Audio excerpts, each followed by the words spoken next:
this meeting to order and recognize we do meet on the traditional territory of the LHTAKO DENE.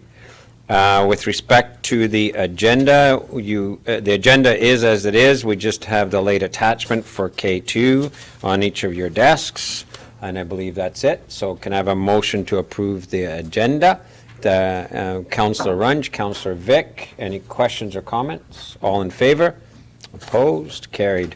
And adoption of the regular council meeting minutes of November 24th. Councillor Paul, so moved. Councillor Goulet, second. All in favor? Any opposed? Carried. Moving into committee reports then, Cariboo Regional District Board highlights. They're there for your edification.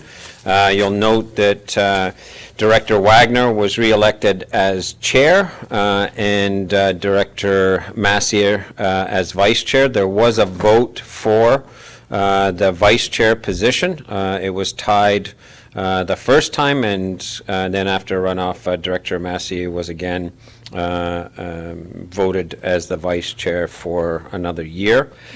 The other pieces were regular business, nothing really pertinent directly to us. So any questions or comments on that piece of information? Okay, then moving on to chair reports, Finance, Sustainability and Audit Committee, Councillor Elliott. Thank you, Mr. Mayor. This is from our last meeting on November 24th. Trying to do a summary for you here. We had a request for a crosswalk at Wade and Anderson.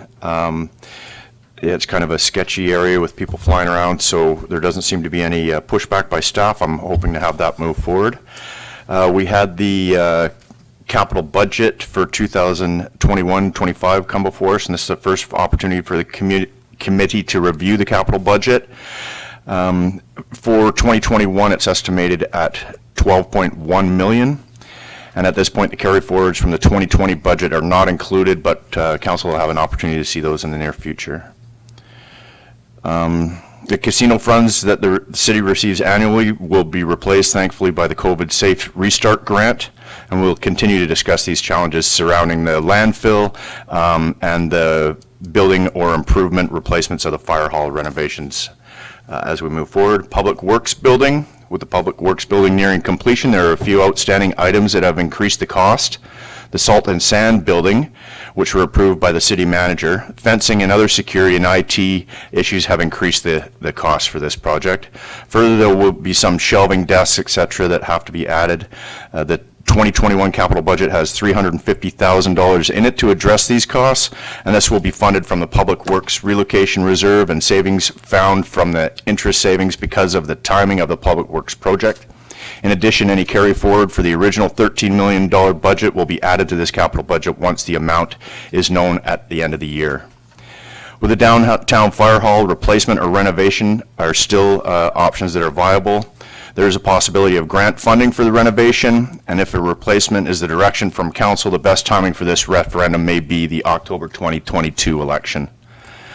The Capital Reinvestment Reserve, this reserve now includes buildings, as we're all aware. At some point, we will need to look at whether or not additional funding is required for this reserve just to keep it topped up. West Quesnel land stability, there's going to be ongoing capital maintenance costs for this project. They're not known yet.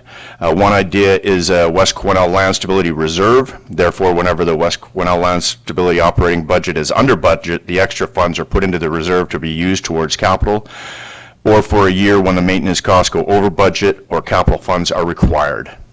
With the landfill, we're still aware that there are going to be significant costs in the future for the landfill. These include expansion costs, methane capture costs, and the liability for closure costs. Currently, we're not contributing to these. Due to the current low rates, the landfill liability is expected to increase a significant amount this year. This will start to show as an accumulated operating deficit for the city's financial statements, since the city has not fully funded this liability, and the liability will be bigger than the surpluses the city has in various funds. Other provinces require that this liability is fully funded. At the end of 2019, the city has put aside $1.4 million for the landfill liability that is currently estimated at $4.3. No regular contributions are currently being put forward towards this. It is expected that the closure would be phased process with the first major spending of approximately $1.5 million in the late 2020s, early 2030s, and then similar costs every 10 years or so until the more substantial closure costs when the landfill is full. 2089 if the berm and expansion proceed. We also had a quick conversation about Councillor Rudenberg's expense claims for the UBCM. That's included, and the non-market assessment summary for the city. We reviewed the non-market changes for the BC assessment, and there are no additional taxation from non-market growth. And towards the COVID grant summary, the committee reviewed the COVID-19 Safe Restart Grant and discussed possible allocations for these funds. 3 areas of concern were raised under the Services of Vulnerable People section. Number 1, what does the Seniors Council need? Number 2, what are the city's needs to continue with our housing initiatives? And number 3, food security. Should we put $30,000 aside for someone to start the process of looking at food security in Quesnel? These issues will be researched and discussed at future meetings, and we'll also have conversations about the remaining funding for the COVID Restart Grant. We have 2 recommendations coming out of this meeting. Moved Mayor Simpson and seconded Councillor Goulet, and resolved that the Financial Sustainability and Audit Committee recommends to Council that on an annual basis beginning with 2020, any unused budgeted operating funds for the West Quesnel Land Stability Project to be put into the West Quesnel Land Stability Reserve for future capital and operating requirements. And that was carried unanimously. And So you'll make that motion to Yes, sir. council then? Thank you. Seconder for that motion, Councillor Goulet. Questions or comments? On the vote, Councillor Rudenberg? Yeah. Thank you. So that particular reserve, will there be a cap to it once it reaches a certain amount, or is it just the expectations that it will never get to the point where you'll have too much in there? Director Bolton? Sure. At this point, the expectation is it won't ever get to that point, but we'll keep an eye on it like we do with all our reserves every year. We take a look at them and see if it grows too large or for what we need. Well, and I think one of our strategic discussions coming up will be the West Quesnel Land Stability future. So the maintenance of that infrastructure, any future actions we may want to take. And I think that's a good, place to have that conversation of maybe we want to accrue towards a certain amount as well. So it can be part of that conversation. Other questions on this one? So on the motion to set any surplus aside into a reserve for the West Quesnel Land Stability, all in favor? Any opposed? Carried. Okay. Thank you, Mr. Mayor. And then the 2021 operating budget, 20-year asset management plan. Moved Mayor Simpson and seconding Councillor Goulet, and resolved that the Financial Sustainability and Audit Committee recommends to Council that funds be included in 2021 operating budget to complete a 20-year asset management plan for the city's buildings, and that it include the anticipated future funding requirements, and that it considers options to reduce the city's greenhouse gas emissions. I would move that. Seconder for that motion, Councillor Goulet. I think, Director Bolton, maybe you could just bring us up to date on a conversation you've had with Urban Systems and an FCM grant potential. Sure. So I was talking to Urban just recently, and they are working on this process actually with Kamloops right now, and they pointed out to me there's an FCM grant that opens up in January that's available for these type of projects, so we'll be looking at that. And that would be a potential 80% funding grant. So our timing is quite good for that. Councillor Paul. Yeah, thank you. Do we have any idea what the cost for this study would be? I'll be talking to Urban. It depends how much detail we want to go in the building, so it could probably be up to about $50,000, but it would be largely funded by grant, and we could also use gas tax for our portion. Thank you. Okay, any other questions or comments? Okay, on the motion, all in favor? Any opposed? Carried. Thank you, Councillor. So a couple of things I just want to add that are updates to Councillor Elliott's report subsequent to the FSAC meeting. One context piece, because I know we have ears in the room there busily writing away and taping us on the Public Works building. The overage we're talking about is minuscule relative to the $13 million budget. If you actually look at that project through the lens of COVID, of price escalation on all supplies, it doesn't matter what it is.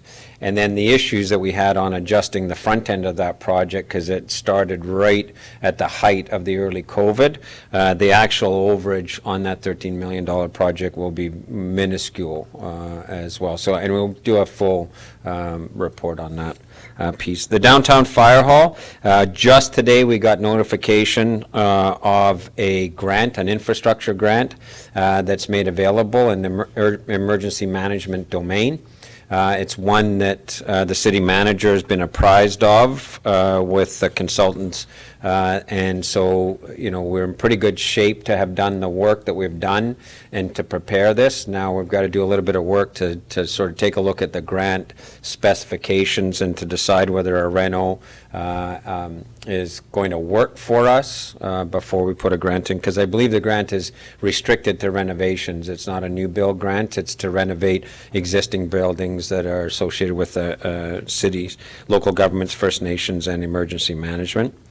And then the capital reinvestment reserve piece, we kind of picked up with this idea that doing the buildings plan, there's a possibility of the FCM grant. So this, as we all know, is an evolving field. I think there were at least 3 or 4 grant application processes that were all announced today. So again, we're very well positioned to be able to take advantage of these. The one on the infrastructure piece that I think is January 27th, so that rapid turnaround really is impossible for communities that haven't done the kind of planning that we've been doing. So, kudos to staff for putting us in that position. Okay, questions or comments? Councillor Runge, then Councillor Rudenberg. Actually, my comment isn't to, it's with regards to the report in the Public Works Building, and I did speak to Byron Johnson about this before, but in the future, if it's possible, because I know that this, that okay by the city manager was over the allotted amount, that it would be nice if we actually found out about it before. I think a quick email to us, and like I said before, it's not that we would have actually spoken against it, because there's expediency and everything like that, but just a quick email update.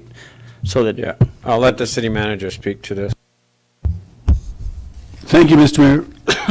So there's a couple of issues with that one little project, that the Salt in the Sand Bay, which is a project which had actually been scheduled for later on, for a later year, but we decided that from a staff perspective, better to push ahead with that project, because we had the contractors there, it was appropriate, we had the builders ready to go, and let's get that site finished so we can move on to other areas.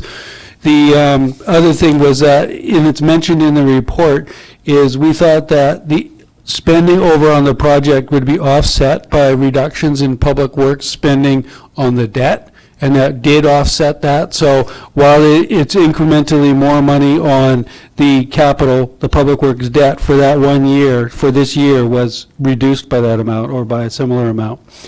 And finally, the overage actually falls within the spending authority of the city manager on projects. So it wasn't over my authority, it was within that authority to do that. And council was informed through various committees through the process of it as well. Thank you. For clarity, and council will have to forgive me because I have my regular meetings with senior staff, and then I'm on all the standing committees, so sometimes I think something's happened in council chambers and it's actually happened elsewhere. But I do recall a report coming forward to council in the whole with respect to advancing some projects from that were in the 2021 budget into this year and make it part of the project. So I believe we actually did give council a heads up, and Ms. Albers can look that up as well. But it was within that realm of, there's an opportunity when we've got all these crews mobilized to actually advance a part of what's scheduled for 2021 into 2020 while the project's on the go. And I think council was given a heads up on that. City manager. Thank you, Mr. Mayor. My recollection of that report you're referring to would be the SCADA tower, which was scheduled into a later year, which we moved forward. And that one did come to council. Yeah, thank you for that. So it was a specific project that we advanced. Okay, thank you for that. Okay, Councillor Rudenberg. Thank you. So one of the lines in the report here, casino funds that the city receives annually will be replaced by the COVID Safe Restart Grant. Is that just specifically for this year, or is this an ongoing, is that what they're going to be doing with casino funds? So just for clarity, we're targeting the open 2.5 million. There's nothing in the government's direction to backstop casino funds. Only a few communities in the province have casinos. So it's a choice that we're making, and we're backstopping for this year and projecting into next year losing all of that revenue. So that's just a choice council made when we made the decision on topping up reserves and making sure that the capital side of our budget was topped up with the 2.5 million. So it's at our discretion we're doing that. Okay. Okay. Anything else on the report? Okay, thank you, Councillor Elliott. With respect to Public Safety and Policing Committee, we had a special open meeting of this committee with a specific and singular objective, and that was to meet with Maya Langrish, a policy analyst with the Office of Crime Reduction and Gang Outreach, part of the Ministry of Public Safety and Solicitor General, with regard to the very specific program called Situation Tables. Council's been provided with the background document that we were walked through. For context for council, because we will be asking council, or apprising council of the letter that I sent, but it would be nice if council also endorsed the move. We've had a number of tables that are interagency type tables. The one we did on mental health and addiction specifically was the Community Caring for People with Addictions Roundtable, initiated by BC Housing, the Ministry of Health, or Northern Health, and ourselves. That table, of course, ended up getting into some political issues associated with a provincial initiative called Community Action Team. But underlying that, which is more at the policy and programs level, we've always had an ad hoc group that came together to deal with individuals and intervention with individuals in our community to try and be proactive in cutting off some problematic behaviors or some health and safety issues for the individuals. This situation table process is at that level. So it's interagency, but interagency with respect to specific individuals or families in our community, that a proactive approach to assisting them at an interagency table would be very helpful to both them and potentially the community. So that's what this whole process is about. Quesnel's been offered to join this process by the ministry, and this is an indication that A, we're ready, and B, we're interested in it. So I did, because of timing, after the briefing and at the discretion of our policy and bylaw, or sorry, our Public Safety and Policing Committee, did give the letter, but I think the strength of a council endorsement of engaging in this process would be helpful as well. Councillor Elliott, so moved. Seconded, Councillor Vic. Any questions or comments? Councillor Paul. Thank you. I'm in support, but would like to know if there's any financial implications to the city at this point. No, there shouldn't be any financial implications to the city. There actually comes with resources. It comes with training. And ultimately, we would just be another player at the table. Ultimately, we're looking for this to either have legs on its own or to have an agency that takes the lead. But I'd like Director Turner to speak to that as well. Thank you, Mayor. Yes, the funding is a $40,000 one-time grant that will lead to the training. And again, as the Mayor stated, there is a table that very much operates like this, so it will be just giving this table a little bit more teeth and resources for something that's already occurring. So as well as having the ability to reach out to other ministries or other partners that are not at the table and bring them to the table now. Those are some of the biggest benefits that are going to come out of this. We do expect the individuals, we do have city resources already on this table, and those will remain on the table. Councillor Paul. Just another question. I see who's all at the table at the different levels, but I didn't see anything in there for the regional district. Is that Are they part of it or potentially part of it? Again, the regional district can be part of anything if they've got the resources and the functional capability to be part of it. So they're a local government, they have the ability to play. This is a social domain that they don't have a function for, and I would argue don't have staffing for. But we will certainly keep them apprised of that. But Director Turner? Yeah, and it's really not persons at all levels. This is really frontline workers where this table sits at. And this table will report back up. One of the other big benefits is the statistics and such coming out of the work that's being done here will be being reported back up to council on an annual basis. So that's another big benefit that we'll receive from this. Okay, Councillor Vic? Thank you, Mr. Mayor. I'm absolutely in favor of this commitment that we're hopefully going to make tonight. Specifically, when we're talking about identifying at-risk individuals and offering a coordinated response and assistance to these individuals before there's community ramifications. So it seems highly reasonable to pursue this sort of line of thinking. And then notwithstanding the fact that there's grant funding to help us get set up with this and become experts and proficient in how to run a program like this. And then lastly, something we didn't talk about is there's going to be some excellent data that will be generated as we track individuals and track issues. And this data will be very valuable for multiple levels of government. So I think on many levels, this is an excellent initiative. Okay, any further questions or comments? So on the motion to support the support letter, I guess it is, Director Turner? I would just make one clarification. There is no tracking of individuals. It's very much with respect to privacy concerns. Yeah, that's okay. The intent is the same, is that we will get aggregated data that tell us the kind of issues we have in the community as well as the kind of interventions that we're doing in the community. Okay. I stand corrected. Thank you. You were already corrected. You didn't have to stand to be corrected. Just saying there, so anyway. Okay. On the motion, all in favor? Any opposed? Carried. Thank you. Okay. Executive Committee, Councillor Vic. Thank you, Mr. Mayor. I regret this report is only one page. Last time it was 3, so I think Ms. Albers was maybe a little disappointed it wasn't so meaty. No? Okay. Anyway, the purpose of this report is to provide council with highlights from the Executive Committee meeting we had on November 25th. And I want to thank Director Coben for coming and providing a lot of insight into a couple of issues that we discussed. Number one, we talked about the Baker Creek freshet. As a result of the Baker Creek spring flooding, city infrastructure, particularly sewer lines, suffered damage and required some temporary rerouting. Director Coben has reported that a permanent and optimal repair solution has been selected, which also qualifies for DFA funding at, I believe, 80%. A report to council will be forthcoming in December, clearly articulating the plan with subsequent community engagement to follow in January.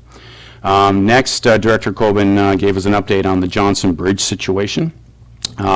He provided an update to the committee regarding a follow-up inspection of the Johnson Bridge. Unfortunately, the inspection revealed that both ends of the bridge, in terms of girders and beams, have suffered corrosion, whereas the initial inspection that happened in early 2020 revealed that only the north end of the bridge was affected. So with this new information in hand, staff will be soon providing council with clear options for remediating the bridge and for what purpose and capability. Then we talked about food security, and committee member Rudenberg informed executive that she had reached out to Kirsten Belaski, who is the community food coordinator, for input regarding food security issues in the community.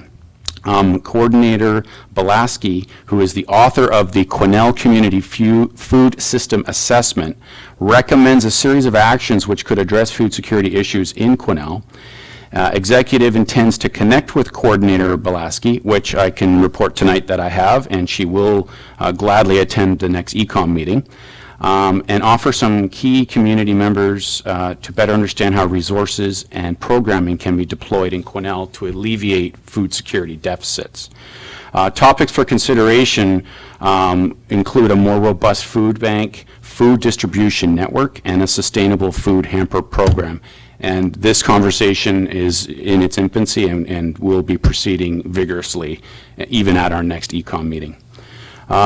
Regarding the Pride Crosswalk feature discussion, as of the meeting, we hadn't heard back from the Pride Society in Quesnel, but I can also update tonight that we have. I've connected with the new executive, and we'll be having a quick conversation with them before ECOM and either schedule a special meeting to have a chat with them or maybe some kind of Zoom meeting before ECOM. And then regarding the strategic planning calendar, Manager Johnson confirmed with ECOM that the economic transition report and the airport business plan of the strategic initiatives calendar are planned for council deliberation in December. And actually, we're hearing about one of them tonight. And there are no other significant adjustments. And there are no recommendations at this time. Thanks, Councillor Vic. Any questions or comments on the report? Councillor Elliott. Thank you, Mr. Mayor, and thank you, Councillor Vic, for the report. It seems to, as far as the food security, it seems to fall in line with one of the discussions we were having that Councillor Goulet actually brought up about food security and how we can assist, so there could be some money there. And just from a, I guess, personal kind of business situation, speaking of the food bank, we're taking donations at our work right now, and we often take donations for different things, but I'll tell you, I've never seen our community step up in the way that it is. They know that the funds are staying locally.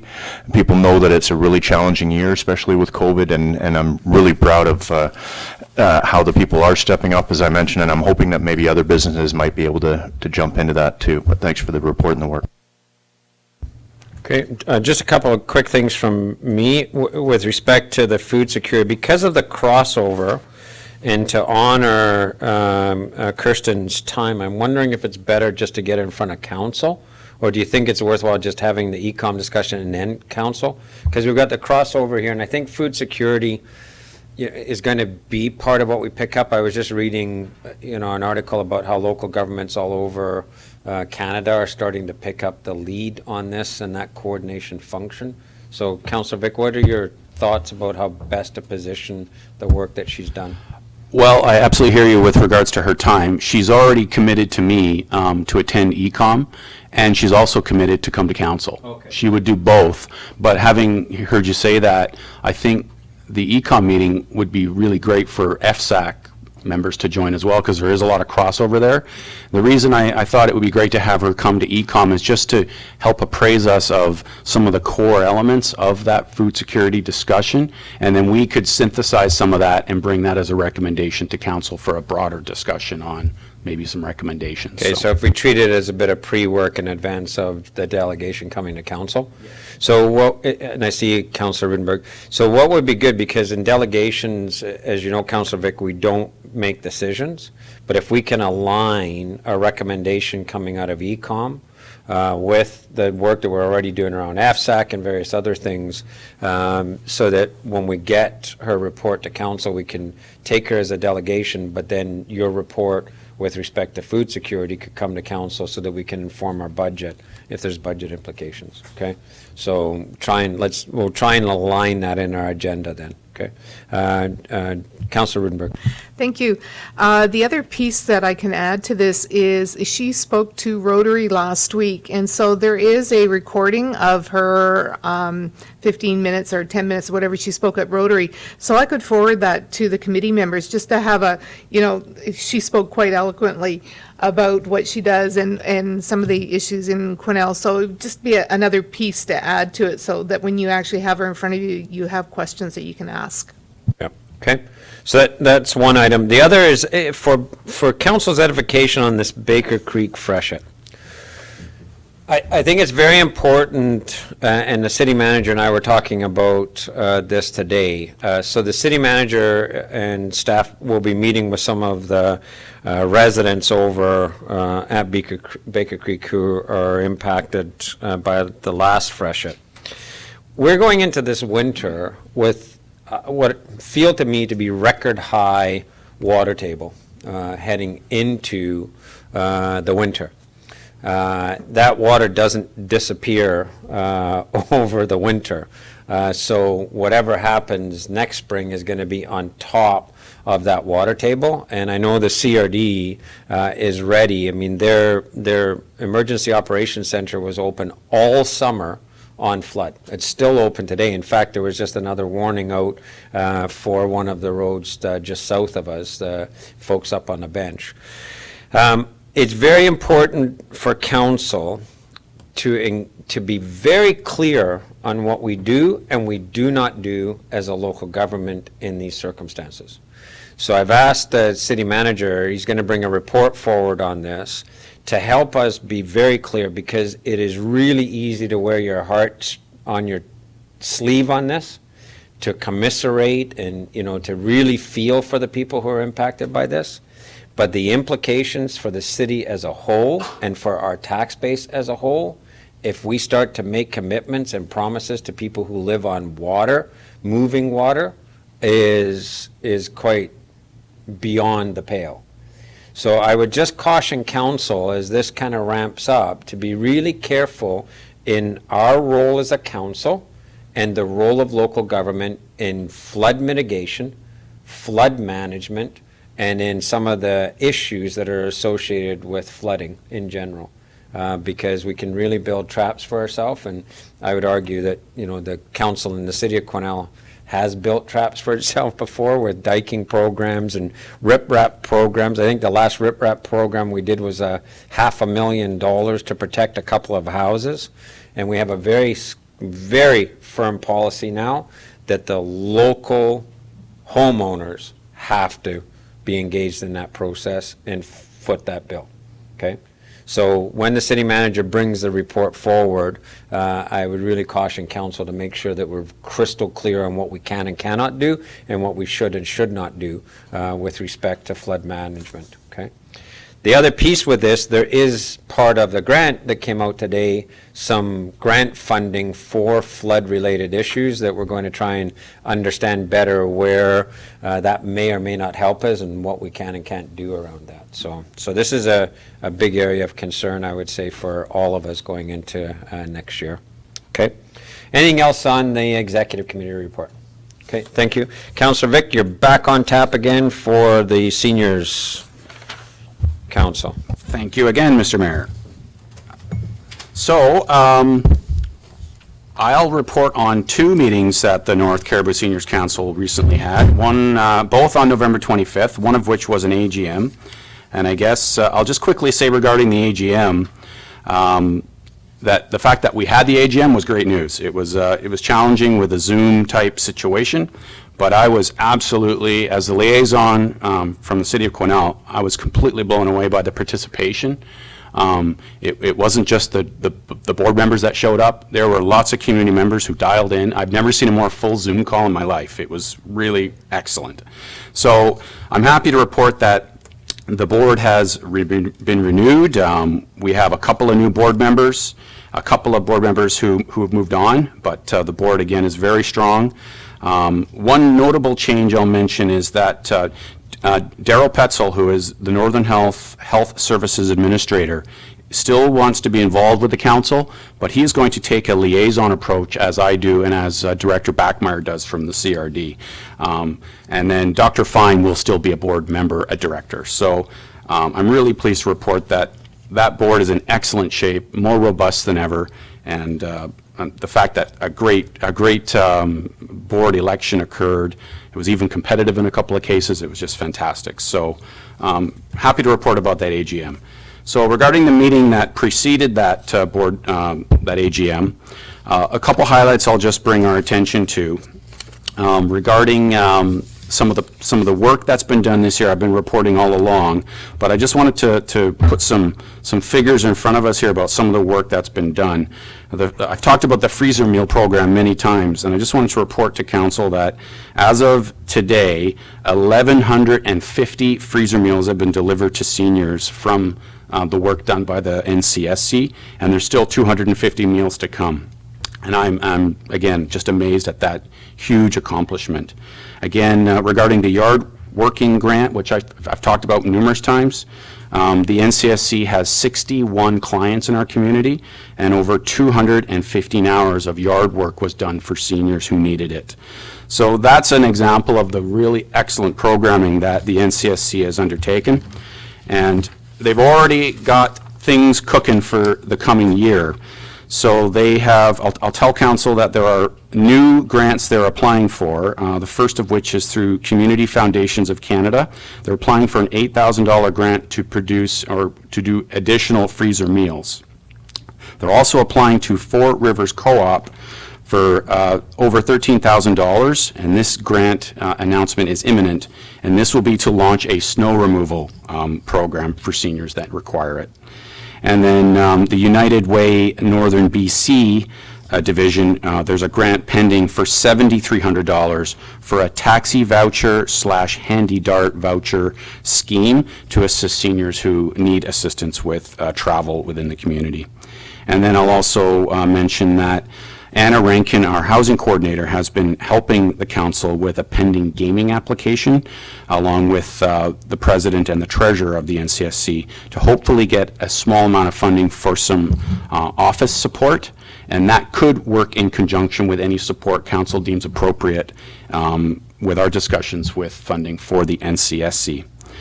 And then the last thing I'll mention is there have been conversations about what council support might look like. I was asked to sort of feel out for what sort of projects or support specifically, and what we've come up with are a couple of ideas, and that conversation continues, but obviously that office is open 5 days a week and is manned with volunteers. Even with a nominal gaming grant, it's not enough to staff that office even part-time several hours a day, so that is an area of support that's required. And then the other idea actually came from our friend George Henderson over there. He, in a quick chat with George, he mentioned that wouldn't it be great if there was a handyman service? Because many seniors have homes that need repair and they just don't have the ability, or in many cases the finances to do small repairs to make their homes safer. So the council is very receptive to a scheme or a program where a small budget could be allocated every year to help seniors who are in greatest need to get some small repairs done in their home. So that constitutes my report, and I'll take any questions. Thank you. Questions or comments for Councillor Vic? Ms. Albers, could you make a minuted note that George Henderson had an idea and it actually came forward on our thing? Just... Thanks for working with us on that, George. I think it's important, I was just talking to our Chair of Finance, that at the next meeting we should probably have at least the first pass of our supplemental list and aligned with the COVID relief dollars that we haven't allocated. And so I think if you're game to watch for that, it's in the schedule, I can't remember where it is, coming up, right? Yeah. To be able to maybe sit in on that. For council's edification, when we started the work on the Seniors Council, again, it was parallel to the work that we did with the Community Caring for People with Addictions Roundtable. Health and ourselves started the discussion around the seniors and trying to move them towards this council. One of the pieces of research that I was doing at the time was around how local governments supported their seniors community longer term. And it was quite interested to see, particularly down in the Lower Mainland, where there's a specific taxation function for funding a building or funding programs on an ongoing basis. And the council of the day, we actually talked about that when council approved moving in this domain, that at some point we need to take a look at how do we provide consistent year-over-year funding, because this seniors council will actually take a lot of the burden in that demographic off of council. We've already seen that with respect to the work they're doing on the housing survey. So we have an overarching housing strategy, but they've taken that and the data that they're giving us and the intelligence they're giving us on how to tailor that housing specifically for that demographic. We would be paying a lot of consulting time to get that done, right? Similar that if we can keep seniors active, if we can keep seniors in their own homes. There are just a whole lot of accrued benefits to our community around that. So I think the discussion is rightly around this COVID relief money and the vulnerable population. I think that's good, but that's a short-term measure. I think once we resolve that, I think council needs to be prepared to, in one of our budget surveys, to really go out to the community and see what the community's appetite is for us to have a specific taxation allocation to be able to support seniors programming, seniors initiatives longer term, right? They're a very large part of our population, and a part of our population that I think rightly deserves support from their community too. So I look forward to this initial conversation, but I think Councillor Vic, as you continue in that role with them, even taking a look and getting some of their folks to take a look at what other communities have done to support programming long-term, I think would be helpful too. Okay? So thank you for that. Okay. Seeing nothing on that, then let's move on to the city staff reports, the multi-unit housing incentives bylaw. Director Turner. Thank you, Mayor. This purpose of this report is to review the housing incentive bylaw recommended changes in order to improve our incentives bylaw to encourage more housing in the community. In 2016, Council adopted the multi-family incentive bylaw. This bylaw provides municipal property tax relief and development cost charge waivers for multi-unit developments in the community. 2 areas were defined as target growth areas at that time. They were defined as areas in North Quesnel and a secondary area in West Quesnel. The bylaw defines some minimal developmental standards and of accessibility, livability, and design that must be met to qualify for these reliefs. Additionally, some low environmental impact standards and nonprofit housing conditions were contingent upon receiving development cost charge waivers. The 2 growth areas are described there. 2 apartment buildings were constructed utilizing these incentives. A total of 68 units were brought into the community under these waivers and reliefs. It should be noted that these taxation exemptions are significantly lower than what we would expect from market development, as the assessment value is based on those apartments being based on low-income assistance facilities, right? So their assessment is reduced because of that. So market value, of course, would be higher tax relief in the future. At this time, staff are recommending amendments to this bylaw to further encourage that exact development that I'm talking about, those market unit developments. The recommended changes are that we change the term multifamily to multi-unit. The reason for that is to just be a little bit more consistent with our other bylaws and policies. But in terms of the incentives themselves, we're also expanding areas where incentives are permitted to include the area around the college and vacant lands in Carson subdivision. Increase incentives to all housing incentive growth areas. So we are not going to have the 2 incentive system areas now. There's going to be 1 level of incentives. That'll be a 10-year tax exemption and 100% DCC reductions for as long as they meet the low environmental impact, or conversely, if they are low-income housing. Number 4, we will allow building to step code 3 or a higher step code to replace an environmental impact. In addition, we will make some small changes to the accessibility design standards. Those changes that we've laid out in the accessibility design standards, I'm not going to go into details on those. Those were recommended by both some developers in the community, or some construction people in the community, and our building inspector. So we've added those changes in there. The recommendation is that council provides first reading of the City of Quesnel Multi-Unit Housing Incentive Bylaw, number 1901-2020, and directs staff to proceed with the required notification of this bylaw. So again, we don't need a motion or anything on this because the bylaw will be for itself. So this is for our information and discussion at this point. Then we'll address the bylaw in the bylaw section. Any questions or comments on this? Councillor Paul. Thank you. I have actually 4 questions. Under financial implications, it appeared that the template for the report is all that is there. And I'm just wondering if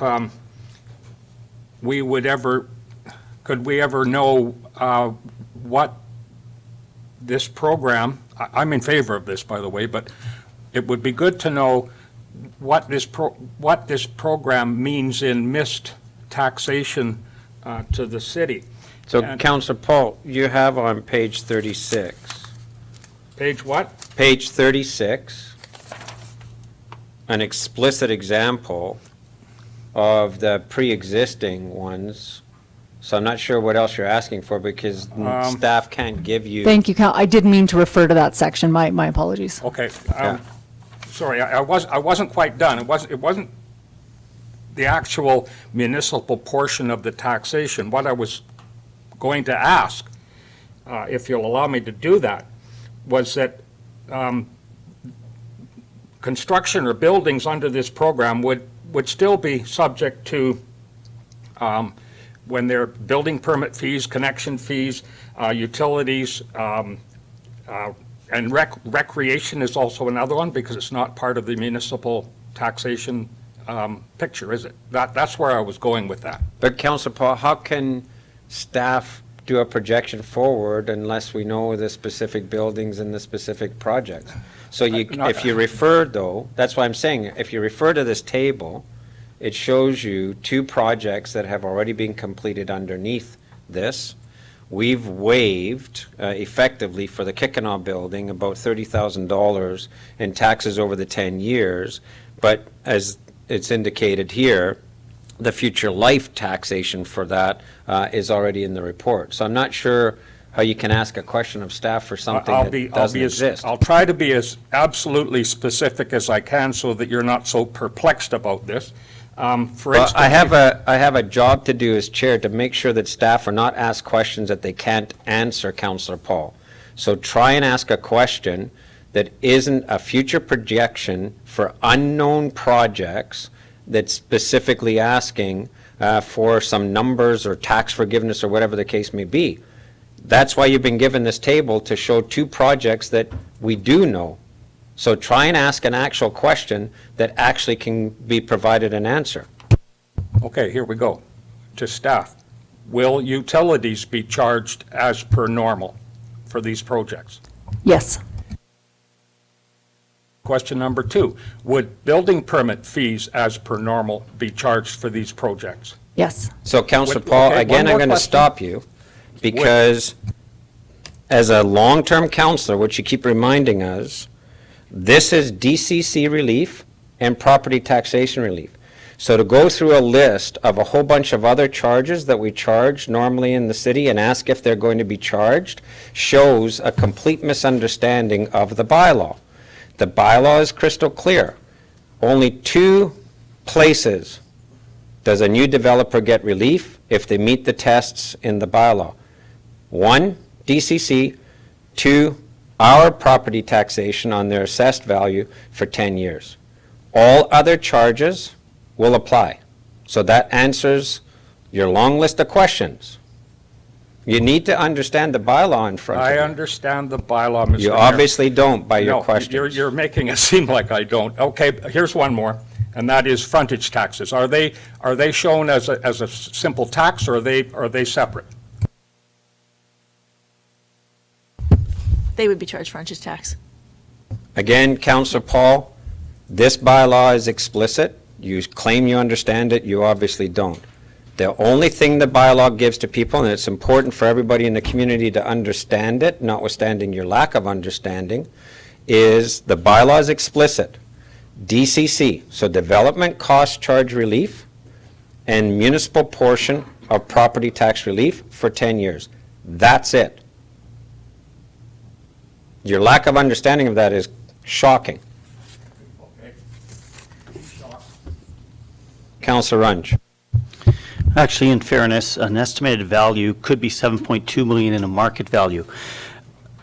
My question is, did we ever discuss in a market value, not a low income or a nonprofit, have we just, because we're offering this to also market value housing, is my understanding, have we considered some of the market value ones at a lower time frame, maybe 5 years instead of 10 for a for if they're not a nonprofit?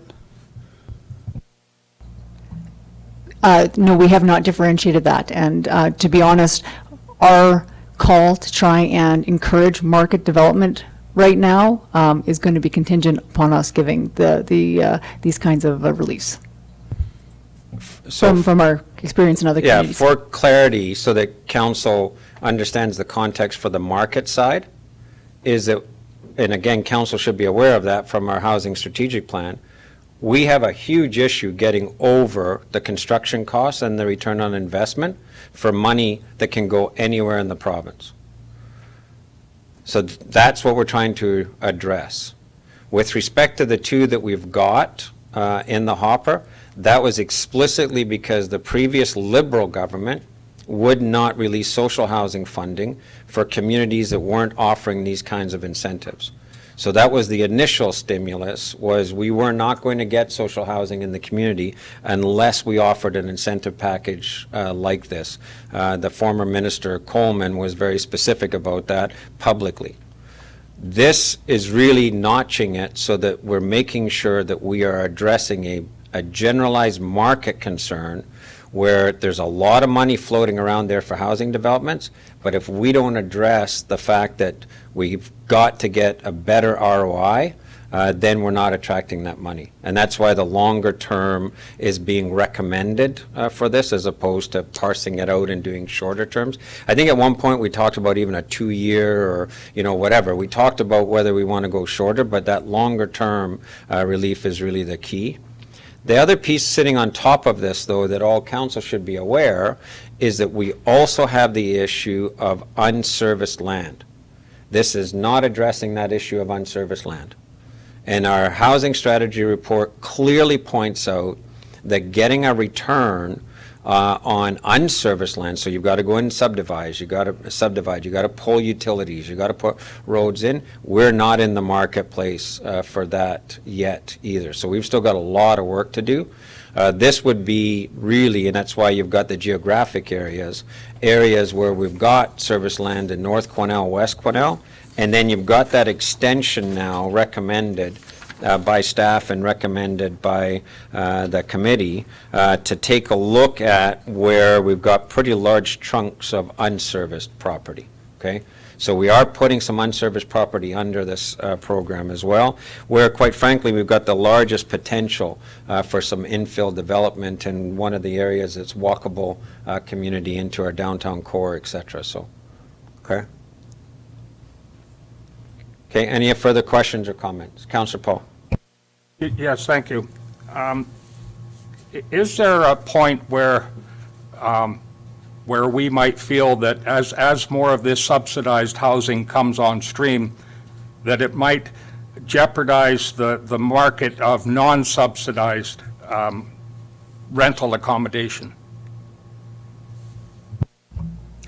Thank you, and we can definitely keep reviewing that as we move along, which we talked about with council in the first term, right? So this bylaw, the previous bylaw only lasted for a term, right? 2 years. This bylaw, I'm recommending for 4 years if you reviewed the bylaw. Just because we understand how long it actually does take to get some of these developments to happen.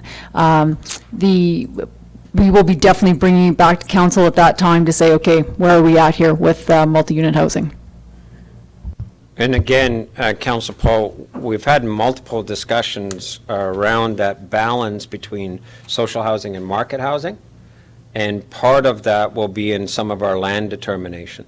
And so we've actually begun conversations with BC Housing on two fronts. One, North Quesnel, where we're so land pinched, really shouldn't be where we get another social housing play with the social housing that we've already got here, especially with the one going up on Front Street. So we're working to try and get other properties looked at through that lens. And the second is whether or not BC Housing can actually help us to invest in existing multi-unit properties that really need to be taken over, upgraded, and become safer, more appropriate housing for people who are vulnerable in our community. So that conversation's ongoing.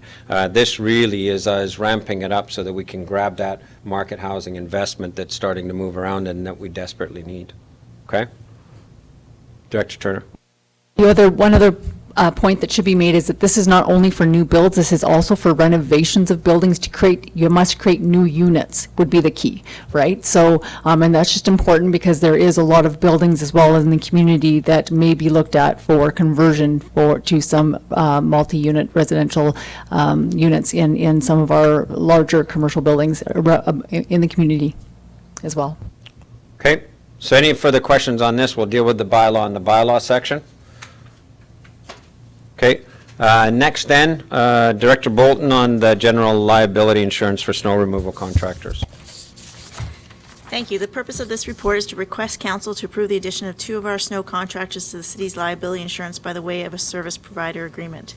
It has become increasingly difficult for our smaller snow contractors to get liability insurance for snow clearing. This is a requirement of our snow contractors, as it's recommended by MIABC, that the city ensures that all snow contractors have liability insurance. Most of the larger companies working for the city are able to get this type of insurance, but a few of the smaller ones are not able to, or the cost is so extreme that it is no longer profitable for them to work for the city. MIABC has created a new option for municipalities that are facing this issue to add the snow contractors to our insurance by the way of a service provider agreement. The reason that a council resolution is required is because by adding the group as an associate member onto the city's policy, any claims that result out of their services could affect the city's claims experience rating and in turn could lead to future premium increases. The city's $10,000 deductible would also apply to these claims. Because of the financial impact, the council needs to approve the agreement and the addition of the contractors to the city's liability policy.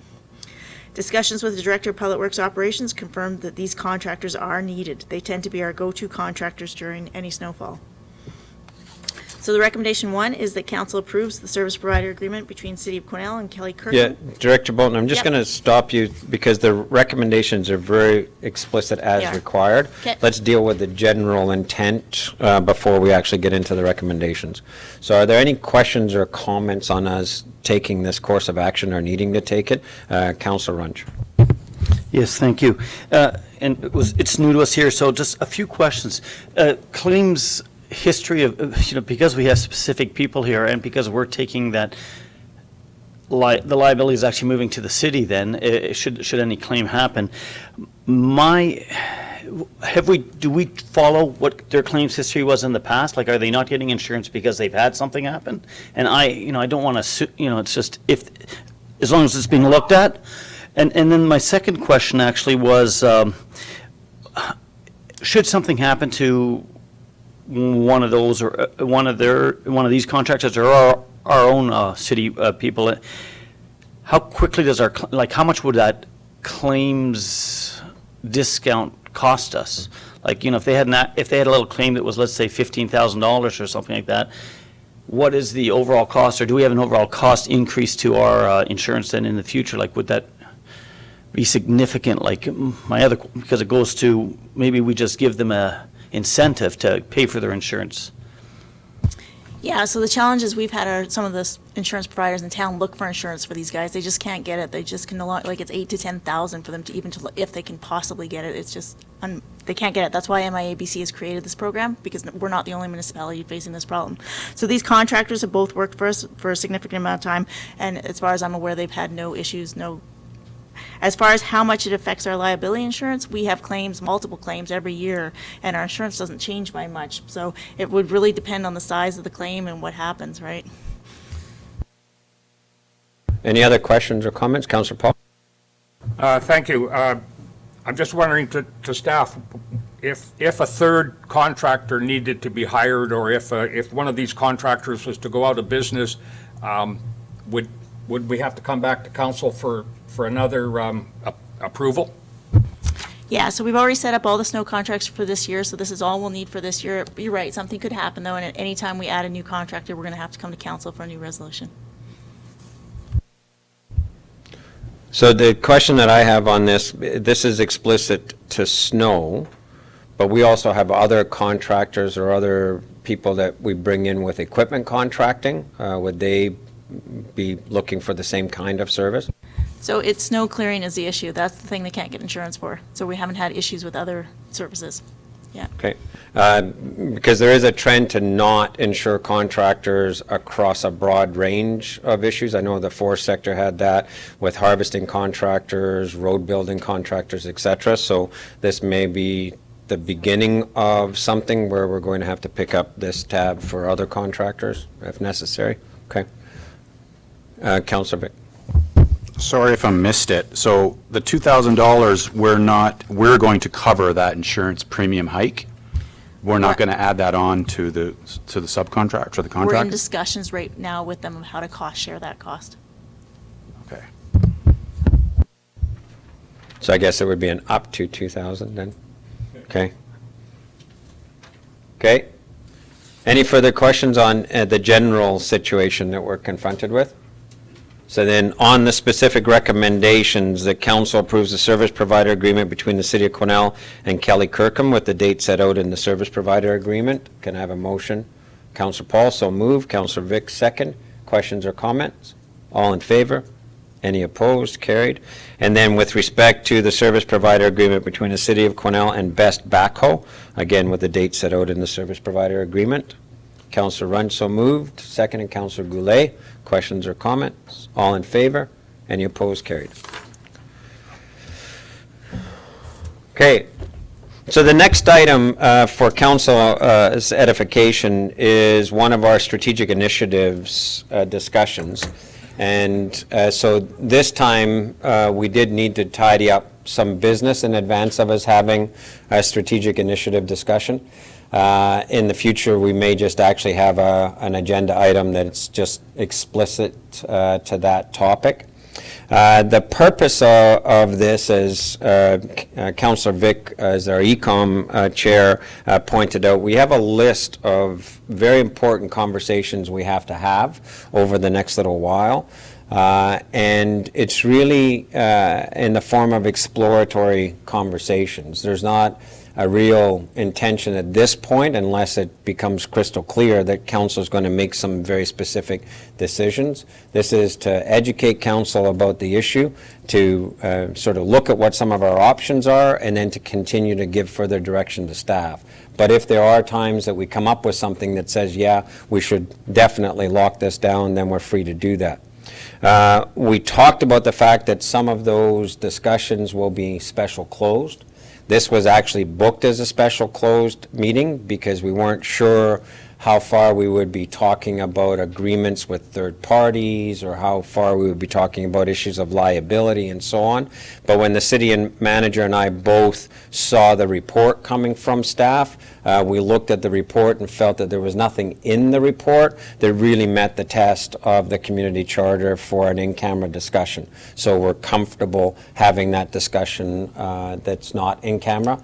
However, if council does start to broach into things that we deem in camera, I'll be looking at the city manager and the director responsible, and we may have to convene in camera, because that's the problem with strategic discussions, is you have to have the flexibility to start doing some what ifs that takes you into the domain of legal or land or liability issues or labor issues, okay? So the city manager and I agreed that we could manage this conversation in the public domain on the face of it, but if at some point I do stop you and say, no, we've got to go in camera, please do be prepared for that. And of course, you will have to vote that yourselves to go in camera anyway, okay? So I'll turn it over to Director Norburn, and our airport manager, John Pusek, is here as well. Thank you.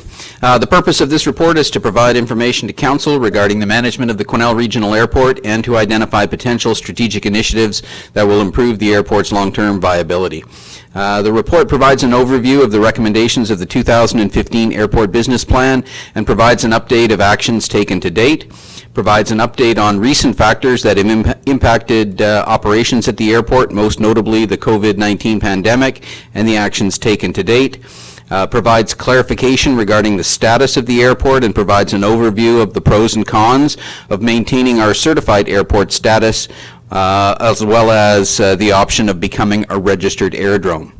It sort of concludes, I guess, with recommendations with specific strategic actions to improve the long-term financial viability of the airport. I'm not going to go into detail of the report, but as the mayor has noted, John and I are both here to answer questions if you have any.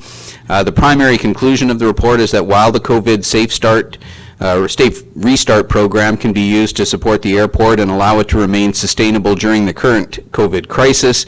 It's apparent that we are currently reliant on passenger service, which may or may not return after the pandemic subsides, in order to support the airport. And in light of that, more should be done to diversify the airport's revenue.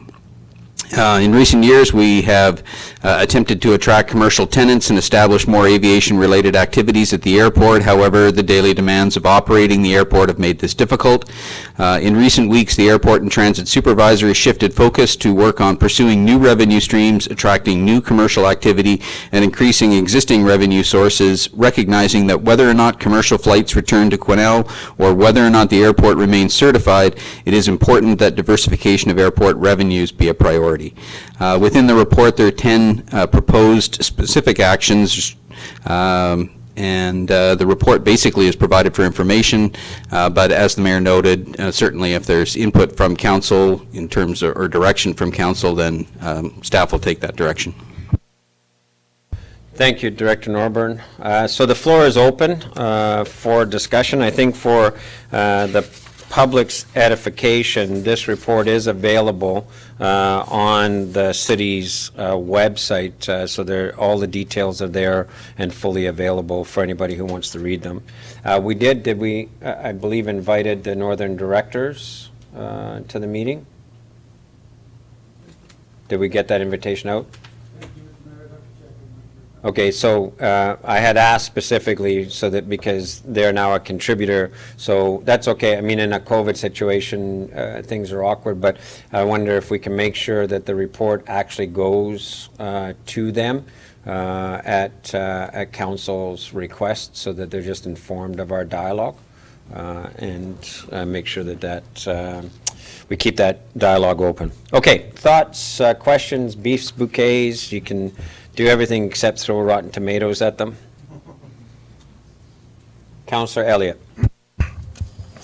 Yeah, first of all, just thank you very much for the extensive report. It walks us back years to, I mean, we've been having these conversations for a long time of how to get the airport self-sufficient if at all possible, but it's been challenging. And quite frankly, the report that we received in 2015, I think it was, just wasn't that helpful. They came forward with a bunch of, I was going to say ideas, but they weren't really. It's just things we'd already discussed. So I appreciate the hard work that the airport manager, John Pusick, has been doing to this point, because it has been extremely challenging. But yeah, just trying to reach out, I mean, to the flight schools or anybody that can be a part of this is going to be very important for our airport and for us. So continue that. Just one tiny thing on the economic development. They're going to be working closely with you, obviously, with the helicopter operations in the region and stuff. It's just a minor thing, but there's also guide outfitters and things like that use float planes that are able to land on the surface too. So I wouldn't want to see us just close that door. But good luck. I mean, we've got everything to offer there. It's not going to be easy to help. Okay, Councillor Wrench. Thank you. Two questions actually. One, you talk about robust fuel sales. Is that the same as last year, or? So our fuel sales, they're about the same, and we don't have Central Mountain Air. Where we're doing a lot better is our margins are quite well. We got about 50% profit margin, which has 100% markup essentially, and people are still buying our fuel. So I'm buying it quite cheap and selling high. Right now, I'm looking at trying to make Quesnel. Sorry. Can you speak up a little? Sorry. Yep. I'm looking to try and promote Quesnel as a place to come and get fuel. So I'm looking at different helicopter companies like on Vancouver Island and on the coast that transport up to Fort St. John or to Alberta, and contacting them to get them to come to Quesnel and fuel up. Canadian Forces, same thing. They often transport back to Comox from Cold Lake. The other day we had 2 helicopters come in at 3 in the morning and fill up. And so I want to talk with them to encourage to use Quesnel instead of Prince George. That's great news. And my second question, and always wishing for good news, of course, is have we heard anything with regards to that ACAP application for the runway? It'd be great to get something done next year. So I spoke with Transport Canada last month. Still on the list. We are a priority for them right now. What happens with the feds, who knows? But we are on the list for sure. So, yeah. Thank you. Okay, I have Councillor Vic, then Councillor Paul. Thank you, Mr. Mayor. And I want to say this report is very thorough, and I really enjoyed reading through it. It's a lot of good stuff in here. I'm going to refer to a bullet on page, I think it's 80 of 90. You're recommending that all reasonable steps to attract another airline carrier be taken in the event that CMA exits officially. And I also, as part of this reading this report, I learned that charter airlines require that full certification as well as sort of schedule. Is that correct? So to clarify that, charters that are scheduled charters that have between 10 and 19 passengers and are over 19,000 pounds, they require certification. Oh, okay. Or the airline operator can get their own certification in order to land at a registered aerodrome. So we could leave it on them to get that certification. That's my interpretation of it. Transport Canada often has a different interpretation, but that's how I read it. Okay, so my question, understanding what you've just said a little better, so if we're left in a position where we would like to try and attract another airline or large charter, what sort of reasonable steps have you got in mind, short of eliminating landing fees or things like that? To get another airline here, we need to show that people intend to use it and not just your 6 or 7 people a flight. Their margins are razor thin. They need about 75% load factors on those planes to make it work. So I think we'd have to demonstrate to an airline that we have this potential, whether it's because we have some major resource projects coming online that require an airline. It's basically just convincing the airline that this makes business sense for them to do it.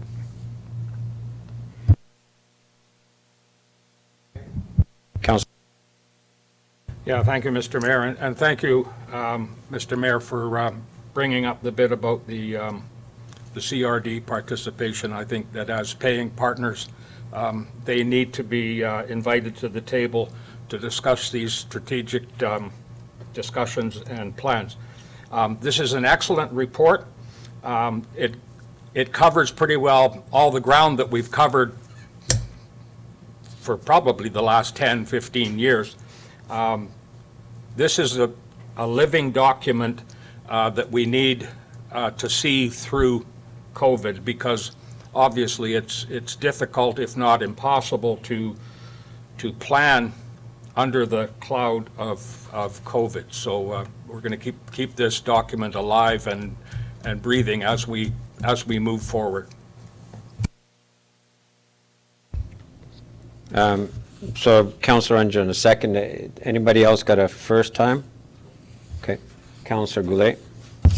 Thank you, Mr. Mayor. And once again, thank you for the report, quite detailed. I was going to echo a comment from Councillor Vic, but I'm looking at, it sort of collides in with the number 10, the very last point there, that we should be looking out to other city departments for partnerships or whatever to establish operations in Quesnel. Just wondering, how would we do that? Are we looking for them to partner on some charter, on one that's already available, a stop here in Quesnel? Like, I'm just curious as to what that could look like, and I think that's might be an area where we could go in order to help. So one of the comments that we often get from the general aviation group is that when they land at Quesnel, there's no way for them to get into town and spend their dollars. No, they have no way to get to a hotel restaurants, etc. So our taxi companies, is notoriously, they don't like coming to the airport unless absolutely necessary. We need to figure out a way to get these pilots into town and spending their money. Because the airport's more about than just landing fees and fuel. It's an economic generator for the city. Okay. Councillor Rudenberg, then myself, and then I've got a second list going. Thank you. Kind of all over the place here.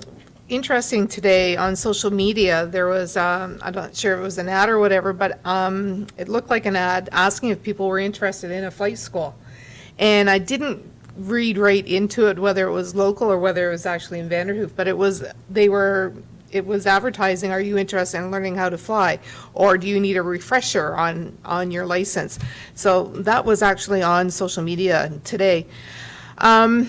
I know that part of some of the conversation, and I'm not sure whether this was previous, was around using some of the lands for greenhousing and doing all year round food pieces that could be shipped out, and making use of, some of the, like what our tree growing company does, making use of some of the heat that comes from the mills. But, when we talk about wanting something that's year-round and that has an opportunity to be shipped out elsewhere, I'm not sure whether that's a viable opportunity or not, especially when we've got the food hub now and they're looking at marketing our own local grown product. The other piece, you're talking about, they land here and they have no way of getting into town.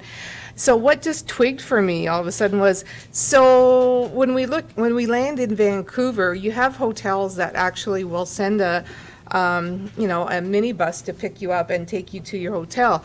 So maybe there's a partnership there somehow, maybe with our tourism dollar piece, and how, they know when, if they've got somebody who's staying at their place, they know that they're going to land Saturday at 7 o'clock at night. They send a minivan or whatever to pick them up, or, there's a partnership between some of the major hotels where they can kind of just drive them around and drop them off. Maybe that's an answer rather than having an on-call taxi service that won't sit there. Just a few random thoughts. Okay, I have myself, then I have on the second speaker's list, Councillor Runge, Councillor Elliott.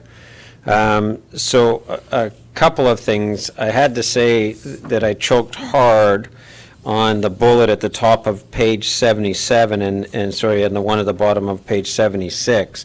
I think this business plan report that we got was one of the first ones that landed on my desk when I was a newly elected mayor, and I can tell you, not happy, the Councillor Paul's standing point about shiny-shoed consultants coming into town and giving us a piece of paper that's not worth anything, right? And I think, and I chatted with the city manager about this. I think as part of the function of directors, as part of the function of staff, is to make sure we don't get into this situation.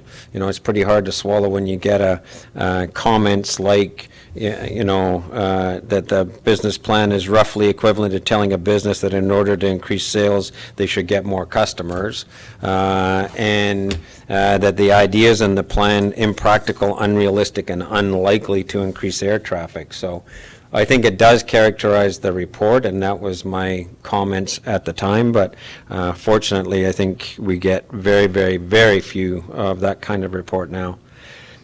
The situation, I think, that facing council just now is that COVID is actually pushing us on a path we needed to get our act together on anyway. I really think that, for too many years, councils have subsidized the airport on the basis of a wish and a prayer that things would get better. And to Councillor Paul's point about the CRD as partners, let's be very careful in using that term. They are not partners. We have a funding arrangement with them on a memorandum. They do not pay for the capital costs. They don't pay for any of the business planning, etc. They make a small contribution to operating. I agree with Councillor Paul. They need to be apprised of what we're doing because they are operational contributors, but they're not partners, and they had the opportunity to become partners in this last election with their referendum question and chose not to. They chose basically just to provide some contribution towards the operations of the airport. The issues that we were confronted with, but really kept sort of failing to put our arms around with respect to our municipal airport, is the sort of uncertainty around Central Mountain Air's flight schedule. And that was in part a function of the passenger loading and the timing around passengers, but it also became a function of pilots. The secondary airlines, secondary flights, they were having a real hard time getting pilots, and we had a number of flights canceled and schedules changed, not because of passengers more recently, but because they just did not have the pilots to fly flights, right? That's going to be increasingly a problem as more and more of the senior pilots retire out of the system, even if we get back up to full. And who knows how many of those senior pilots had enough years of service in that are gone already. And when we get back to international flights, etc., I think we're going to see that these small regional airlines are going to have a real hard time staffing up. That situation's been exacerbated by the fact that they've now laid off all of their staff in Quesnel permanently. So they actually, Central Mountain Air is no longer staffed in Quesnel and are going to have to convince people in a very tight labor market to take a chance in coming back for an uncertain future. So that staffing issue is going to be a big issue, as well as whatever the flight schedule is. The second piece related to scheduling is the landings. Our percentage of landings in our hub seasons was really not solid enough for people to feel comfortable in our spring and our fall booking flights out of our airport. And that's not our fault in that case, because we actually have the embedded ground-based GPS system, but we couldn't convince Central Mountain Air, or at least not yet, to be putting the black box that they need in their planes to be able to see that system, and I think improve our landings up over the 90% very high landing rate.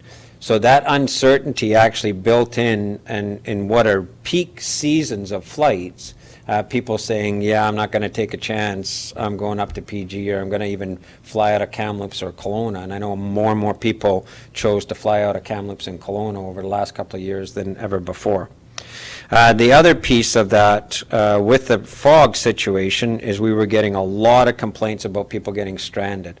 So they were getting stranded in Prince George, they were getting stranded in Williams Lake, or they were told at the Quesnel Airport, you've got to drive to Prince George to get out, or drive to Williams Lake to get out, in which case then they got a return flight, but their vehicles were then stranded in those other airports. That was causing people to not book flights out of Quesnel. Then we got CMA switching to South Terminal.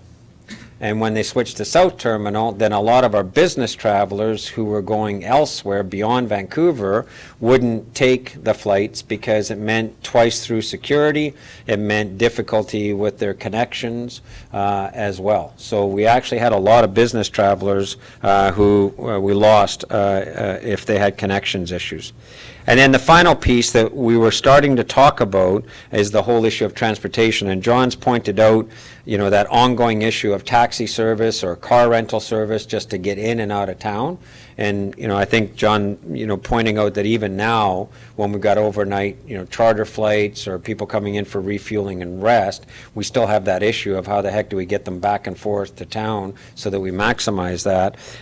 And we were talking at one point around, you know, some kind of bus schedule between us and Prince George, or do we have a van available so that if we do get a stranding event, we can at least go get people and they know that we're going to have their back and we're going to get them back, or we're going to get them to their vehicles. So we had a ton of problems that we were really sort of, as I said, wishing and praying would somehow resolve themselves, and year over year we would just subsidize this entity. It's never been a good business case for us. We've always just simply seen it as something that we must have. I think COVID has done us a bit of a favor by bringing this to a head. by really forcing us to take a look at this and take a look at the options. And if you look at the quality of the recommendations that we're now getting in the strategic actions, I think that's indicative of, using an emergency to do some real deep thinking. And there's some options and opportunities there for us. And I'll speak to what I think, council ought to consider coming out of this shortly. But my 2 bits worth, this is an opportunity for us to really make sure that we just don't have, an open sore over there at the airport that we just keep throwing money at and put a Band-Aid on. This is an opportunity for us to rethink this whole function. Okay, so I have Councillor Runge and then Councillor Elliott. I think you've hit the nail on the head there with regards to COVID, making us look at this again and with a new, pivoting to a new way of doing things. Might actually turn out that some of the things down in Vancouver swap over too to allow more regional stuff, because they're going to be hurting afterwards too. So there could be some things going forward. But my point actually was with regard to these the proposed specific strategic actions, and I really feel that we should start looking at those, and as a council here, because I think that's where we should be gearing at. Because the report has a lot of things. If we're happy with number 5, then we should say, yes, we're happy with number 5, we're willing to subdivide land, that we're willing to put some money in to make sure that we're going to change, some of the options there. But I think that's where our discussion should now go. So my point was really just let's get to them, let's flush through some of these. So, because I think I agree, it's a great report. For me, I love all these points. I'd be okay with any of these. What I'd love to hear is there anyone here that doesn't like these points?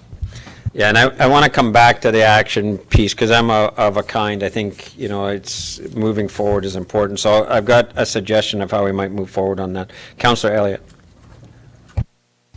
Yeah, thank you, Mr. Mayor. And to Mr. Pusick, I'm just curious if you've had any recent conversations with Barkerville Gold. Today, for example, I had maybe 10 employees come through my shop that are either from Vancouver or Ontario, and I wonder if there might be an opportunity for us in any kind of direction to get some help for them, or that they could help us too. I just don't know. I know there's a lot of money there, and they're very inconvenienced by going back and forth to Prince. So maybe it's something we could work on. So I have talked with a woman from Barkerville Gold. She's asked about the status of the airport, what our intentions are we staying open, staying certified. I think the intention is that they'll have a charter coming in from Saskatchewan, bringing in their technical miners, I guess, to start. I don't know a lot of the details. That was the general sense I got. I've heard more rumors. I don't know if I should speak on that or not, but no, okay. But yeah, I have talked to them. I know our new tenant, he is looking to build units for Barker Gold Mine. He has an order for 250 of those housing units to start. He's in close contact with them with regards to helicopters and jets and things like that, so. Yeah. So to Councillor Runge's point, could I make a suggestion to council? This is a preliminary conversation. I do think we need to get to a more, in-depth strategic one, and it's our first foray at how do we have these kinds of conversations, and this is more of a generalized, here's the problem, here's some options and opportunities report. I think once we get to things like the landfill report, it'll be, here's some of the real programs that you need to take a look at, here's some decisions you need to make around capital, around liability, and so on. So this one's of a more generic nature. My suggestion to council is I think there's 3 areas that we need some very deliberate recommendations coming to us on. The first is the timeline for us subsidizing and maintaining certification. And I think they're sort of linked, but certainly, how long are we going to subsidize this airport? I would suggest to council that we need to put a bit of a hard timeline around this, because if we're always going to carry it forward and we're just going to lurch, it doesn't put us in good stead with the feds or the province about getting a regional or municipal airport support program in place. We're using the COVID money just now to backstop this. I would suggest that we're doing a one-time backstop, and beyond that, then we're going to take a really hard look at whether or not we just simply have to bite the bullet and downgrade this airport. So that's an area of, what's the reasonable time frame for us to look at maintaining certification so that we leave our options open. That's $45,000 a year, according to the report, thereabouts. And what's the reasonable sort of time frame we should be looking at tax subsidies continuing to go on to maintain an airport for passenger service that doesn't have passenger service or may not in the future. The second area I think we really need some strong advice from staff on is the restructuring of our staffing at the airport. And what we've got in front of us is really turning the airport, even if you go so far as to turning it into an aerodrome, into a business unit that we would consider as a sort of a functional unit to drive a lot of our strategic initiatives. So, what does that look like? Because we're not now operationalizing our certification there, and I know we've done some staff adjustments as a way to get some savings, but we also need to take a look at, a superintendent position for airport operations. Do we actually need to have somebody who's there as a marketing, strategic, business operator of a business unit that we're going to manage differently? So we need some advice from staff on what does that staff restructuring look like that matches what our options are going forward. And then the third piece is to take the proposed specific strategic actions, which say work closely with ACDAV and work closely with these folks and so on, to actually put together, similar to what we had before with unreasonable, unattainable, and all those other objectives, some reasonable and obtainable objectives that we can actually manage progress on.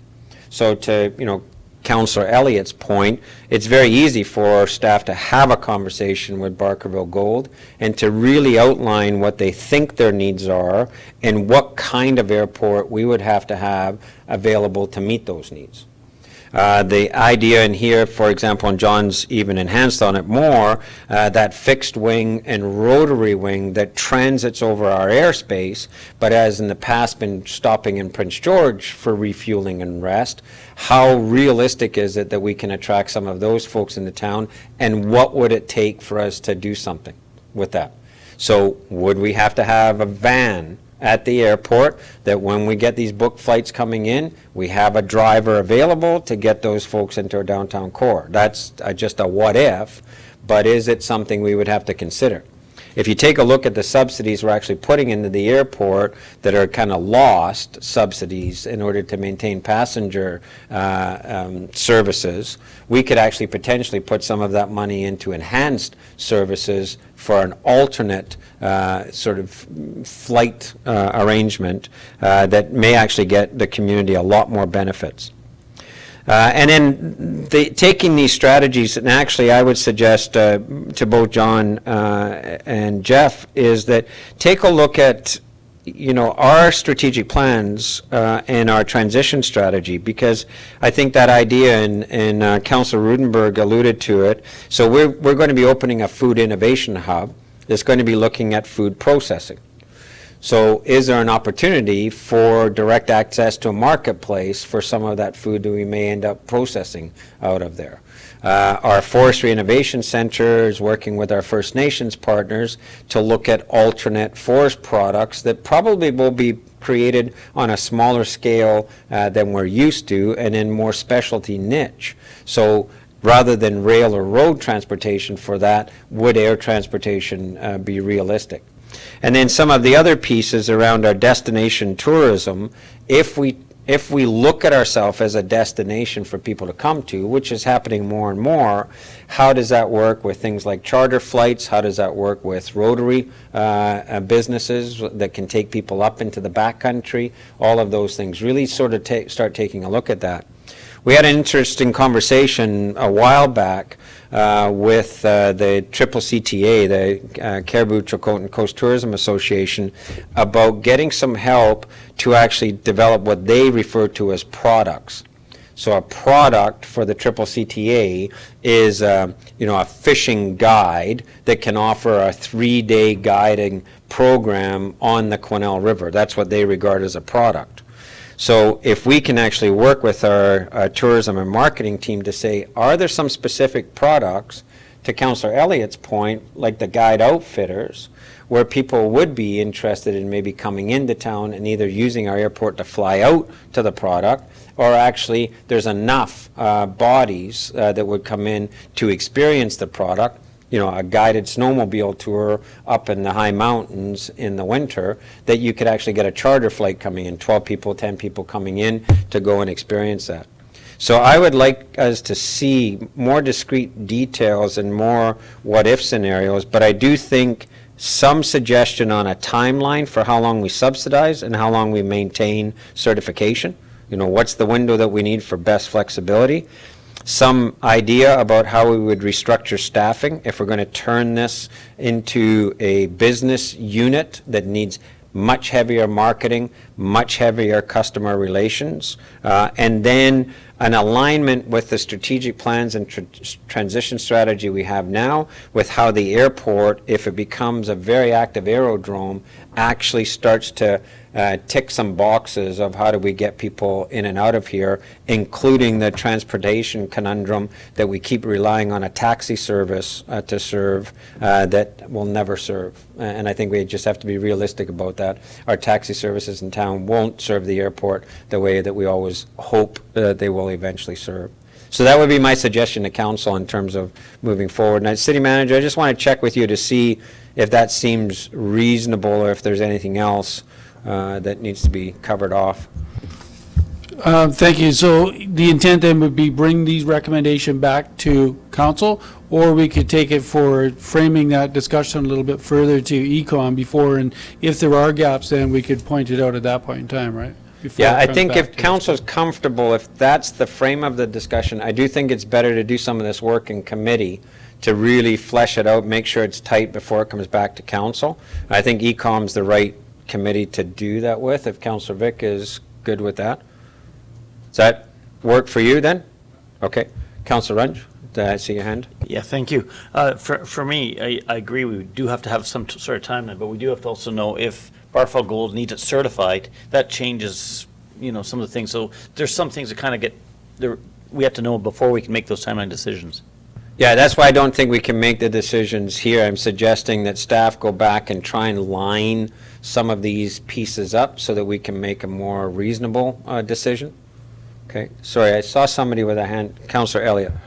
Thank you, Mr. Mayor. Just on the tour guides and things like this, I've been having a couple conversations with travel consultants that are just completely out of work because, the vast majority aren't traveling anywhere. But with the opportunity for staycations and stuff like this, I've, talked to them about, okay, maybe we can bring people in local and do these kind of things. So more to your point on that. And just about the decertification or possibilities of aerodrome and stuff, Councillor Runge mentioned this, I think, and we've had this conversation in the Finance Committee as well. I'm curious, because you have to be certified to get an ACAP, and for example, ours is getting the runway rebuilt at $8.5 million. Is there any ACAP funding going out right now? Are we just paused because there's a huge line and it's actually working, or is it just all on hold? So ACAP funding gets awarded in the spring, so it'll be April. We put this application in last year. It wasn't approved last year, but they said we're on the list for this year. Yep.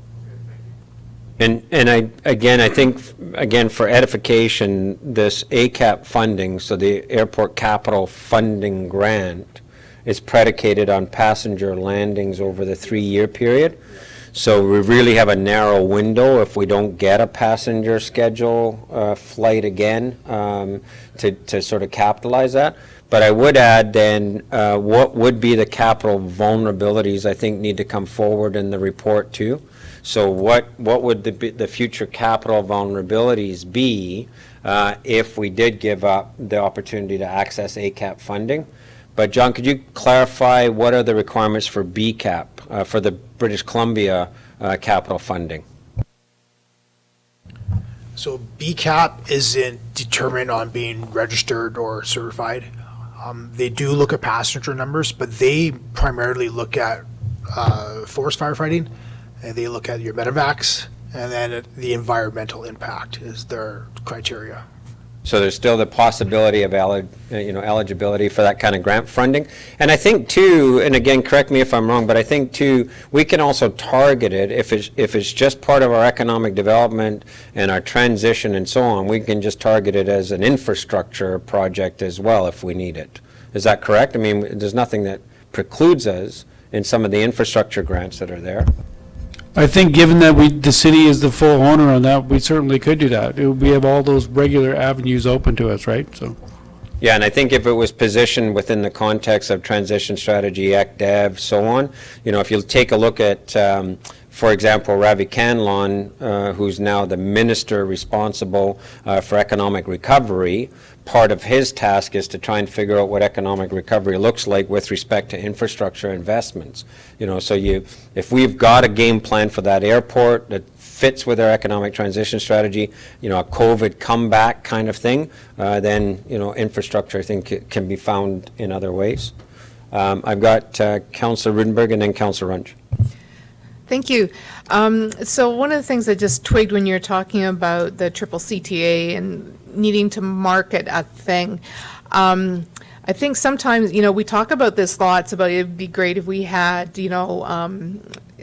companies that would develop packages and offer them out there. I think we have to maybe take a little bit of a lead where we sit down with some of these people and talk about what our vision is of the airport, of the area, how it fits into our overall picture of what Quesnel is doing. I think it's, guiding them a little bit to the table to have the discussion of what that might look like, rather than just throwing it out there and hoping somebody catches it. And I think because we've done this with a lot of the other pieces that we've moved forward, I think if we're serious about, creating those pieces of the puzzle, at some point in time, we need to have them come and, invite them to the table to talk to them what it might look like. Okay. Councillor Runge? Yeah, good point. Just one other point that I was just thinking about. Should we change funding and things like that? Has any discussion happened with the CRD funding? Because we count on that also. I'm just hoping that they'll still be at the table no matter what way we're going. Yeah, it's an operational funding agreement. We still have operational costs. But City Manager, I don't see anything in the current MOU that would be problematic for us. I don't believe so, and I stand to be corrected, but I believe we're coming up into year 2 of a 3-year deal, so it still will need to be renewed after that, but there's nothing what precludes that from the direction that we seem to be heading. Yeah, and that's why I wanted to be clear with Councillor Paul's comment, because they're not a decision maker in how we run the airport. We have the Airport Advisory Committee, and we actually met with the Airport Advisory Committee, and quite frankly, I think they were just as kind of like, oh my God, what do we do, as we were at the time. And so we will use that Airport Advisory Committee. There'll be a good sounding board for whatever plans and strategies we come up with. But the agreement we have with the CRD, in my estimation, the referendum said that the CRD residents were willing to pay toward the operating costs of the airport. And it's that simple. So as long as we've got operating costs, we don't shut down the airport, then their contribution is still going to a, quote-unquote, good cause. Hopefully not a bleeding cause, something that's really, really good for the community. So, okay. Anything else? Councillor Vic? Thank you, Mr. Mayor. So we're going to ask staff to come back with some questions pertaining to when is a time to throw the switch. So are we going to ask the similar treatment for the other 8 or 9, 10 recommendations from the proposed specific strategic actions. Are we going to can we ask staff for some deadlines on all of these? Like, for Yeah. instance, ride sharing, that could answer the problem regarding having a charter bus. So I'm Yeah, just. so what I'm suggesting is the threefold piece is, what's at least the interim staffing arrangement and potential long-term staffing arrangement with the change in status of the airport, because we have to figure that out. Second is the specific timeline piece is just around the funding and the certification, like what's the window for that? I would just be, and again, what I'm wanting to determine is it's much stronger leverage for me if I'm going to the Premier or I'm talking to the Federal Minister of Infrastructure or whoever's responsible for airports saying, we're decertifying and we're not subsidizing as of December 31st, 2021, right? Now, we can always revisit our decisions, but I think a harder decision on that issue of decertified subsidizing should come forward. And it's all going to have to be balanced. Then I'm suggesting take all the other good stuff that's in that strategic direction piece and actually have the conversations with our ECDev team, have some of the conversations and try and outline for us a trackable set of goals and objectives for our revised business plan, right? So take all of that good stuff and actually flesh it out a little bit for us. Okay? Anything else on that? Okay, is that sufficient direction for staff? I don't think we need to formalize this in a resolution because there's no real action other than giving direction as the report indicated. Okay? So we'll take something, I'll look to Councillor Vic to work with the city manager as the chair of ECOM to get something in front of ECOM as early as we can in the new year. Because it will have, some potential implications for budget going forward, so, okay? Okay, thank you for that. And again, I welcome, and the city manager welcomes feedback as we start having these strategic discussions. How do we frame them better?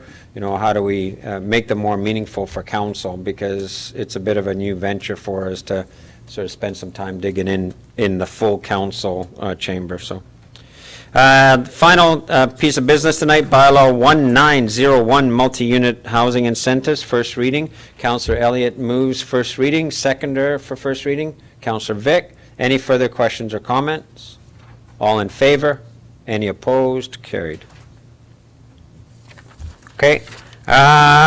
Changes to upcoming meetings? None that I'm aware of. Changes to committee appointments? None. Announcements, future events? Councillor Paul. Thank you, Mr. Mayor. With your indulgence, I'd like to express condolences to the Glassford family on the passing of Mary Glassford. As most of us know, Mary was a long-time regional district director, and she also served time at the council table. And Mary was a big part in the development of our recreation center. So our condolences are to the family. Thank you for that, Councillor Paul, and for reminding us all of that. Okay, any other announcements, future events? Gallery questions? Nothing from the peanut gallery? No, it's nothing from the gallery there. Okay, thanks.